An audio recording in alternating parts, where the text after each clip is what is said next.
Hey girls, this is Christina coming from Desperate Measures this morning.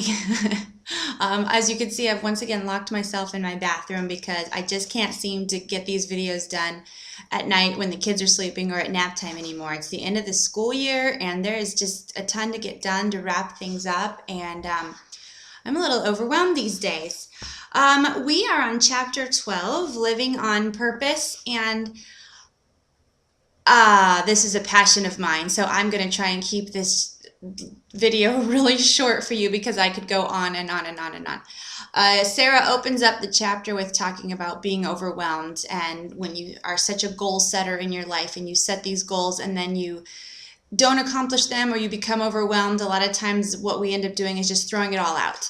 And she was struggling with a particular thing, and she didn't know what to do because she knew that she had priorities in her life, and she just felt like everything was coming in around her. And I know that as moms, we can all relate to that in some way or another. So I absolutely loved the little note that her husband sent her to encourage her. And maybe it was just all personal for me because I've been going through that. I don't know if I've mentioned on here before, but in June, I have the privilege to go to Africa with a group from my church. We are going to Malawi, and I get to be there for 2 weeks with a team of professionals, and we are going there to a village that our church supports with clean water and food for many families.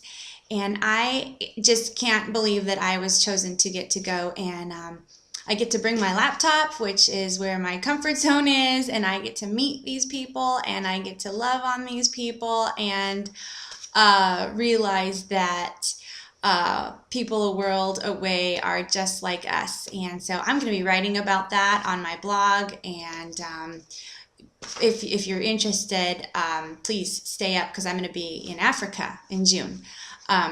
But the whole point of that is when that was first presented to me, I came home telling my husband, the coolest thing just happened, but I can't see how we could ever make that work. But goodness, if we ever could, that would be amazing. And of course, his first reaction is, Africa, you alone, me, the kids here, how is that ever going to work? But we just began to both pray about it, and it all fell through. And what we realized was if I was keeping my priorities straight and I could still do the trip while keeping all my priorities intact, which are obviously number one, my relationship with God, number two, my relationship with my husband, and number three, my relationship with my children, and doing things in life on purpose that are leaving a legacy for them. The trip that I thought was just absurd in the beginning actually began to fit into all three of those categories perfectly, and I could see how God had ordained this trip for me. So I'm getting really excited about it. We're just a few weeks away, and again, stay with me and I will write about it and give lots of details about this life-changing trip that I get to go on. The point of that is we were able to come to that decision because my husband and I years ago set out a plan for our family. And actually in our small group, we're doing a Philippians study by Matt Chandler. If anyone's familiar with him, he's out of Texas. And in the video last night, we're in one of the ends, he was talking about what's your fantasy for your life?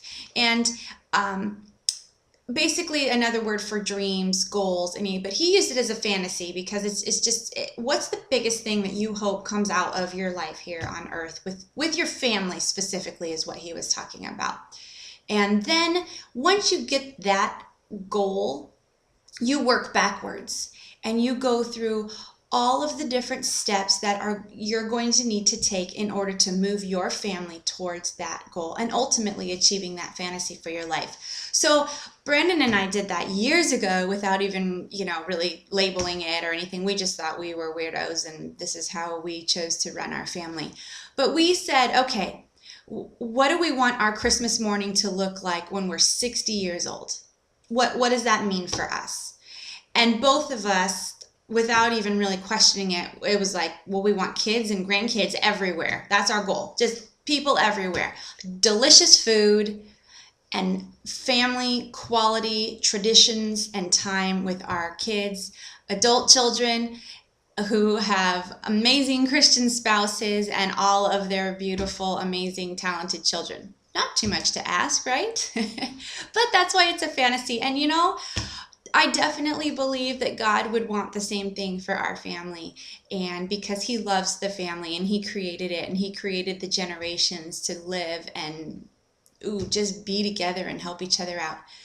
So what we did once we found that is we worked backwards and we talked about goals. We set 1-year goals, 5-year goals, 10-year goals for our family and how that was going to look.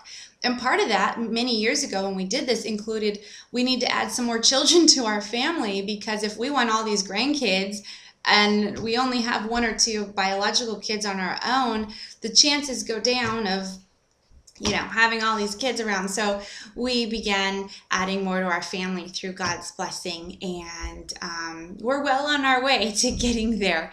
We figure if all of our 6 children get married and they each have a minimum of just 2 children, that automatically gives us 12 grandchildren. We're hoping that they give us at least 3 each, so that puts us up to 18, and we're well on our way to a really happy full house on Christmas morning when we're both 60 years old. At the end of the chapter, I'm sorry, I don't know if you wanted to hear all that. She wants us to list 5 ways to leave a legacy to our children. And this is really what I was just talking about. She says, for example, loving relationships, moral excellence, a vibrant faith, etc. Write under each area 2 practical goals or ways you will implement that plan this year. Then she says, make a 6-month plan for specific ways you will establish routines or traditions to build these goals into your schedule. I know that for some of you right now, your only goal is to get the laundry done and feed your kids lunch. Perfectly acceptable, but I just encourage you to sit down. If it's not with your husband, do it alone, and then maybe show it to him and say, hey, what do you think of this? Is this where do you want to be when you're 60? Maybe you guys have never had that conversation before. And I urge you to do that and set out some goals and write it out, type it out, and tuck it away somewhere and refer back to that once a year, maybe on Christmas, and say, hey, how is our family doing with our goals? Are we moving in that direction to be there when we are well advanced in our years? I love you, Mom, so much, and I am privileged to watch you guys talk and encourage each other on our Facebook page. And I'm sad that this time is coming to a close, but I know that God has used it to change lots of lives, and I just encourage you all to get into this chapter, finish up this book, and let's finish strong. Love you all. Bye-bye.